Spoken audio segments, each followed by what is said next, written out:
unofunga kuti mukadzi akadai ugonzi kwai murume wababa papa vabuda mumba vachisiya dapu rakunanzva rakadai so iri pachikaranga rinonzi dira svira regadzi kana kuti nhongo ramutsipa. Indowanza ndada kuzvisa muchikaranga hwenje vheneka murima yomukadzi yakadai ukuita shavi remurume unobuda mumba uchisiya zvinhu uchibuda zvinhu zvauchisiya munhu akadai mumba kuti ha chero riri shavi rechihure ndopaunozoona isu vakuru tokupa chitambo toti sungirira pachidla kana ichikunetsa, isungirire pachidla kana ichikunetsa, kana kuirova neshamu uinyambudzira nechishamuso woidzosera munduwe wosiya mukadzi akadai so utonzwa baba vepanhingi tavaona vanga vane girlfriend vachisiya mukadzi akadai unenge uchidei wosora zvese in one yakadai so iyi woti kwaenda zose inovakomana handikuto ndakabatirwa SMS nemukadzi tokuvunza kuti ari kusemesa ndiani uyu mukadzi uyu unogona kutomutendera kuti kwai ndichinje henyu zita mai mwana obva atokuchinja zita mukadzi akadai okuti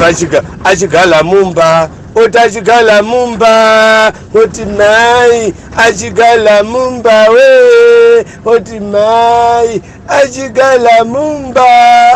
oti mama achigala mumba we oti mai unodei panze uchisiya mukadzi akadai mumba kana ringava shavi rechihura ochishinda ichi sungayo mugodzi muno mubhurekora sungirira pachidla kana ichikunetsa varume munobhowa stereki imi zvimwe zvinhu zvo varume munobhowa haisi taipi yomukadzi kuti ungati shuwa apa ndepekuti kana watongowana wapedza nazvo wotosaina out kuti wakomana ndakapedza nazvo ndakakohwa pakuru jena mauroro akadai romukadzi rakadai unotofonera kudenga kuti nhaye mwari ngirozi dzakakwana here koko nekuti kune imwe yandaita melas kuno iri mudheni mangu melas zvese in one wosvora zvawaitirwa nedhara ndobva vachitaurwa nyaya yemidzimu ya kuti mudzimu wakupa waita kukuramwira mudzimu pakadai wapiwa zvese ungozoita system yako musoro bhangu kuti ndakaneta ndakazokuti wanga uchisumudza mazaga neblack ndakaneta mukadzi akadai hanete guru ushu ndokupiwa ushu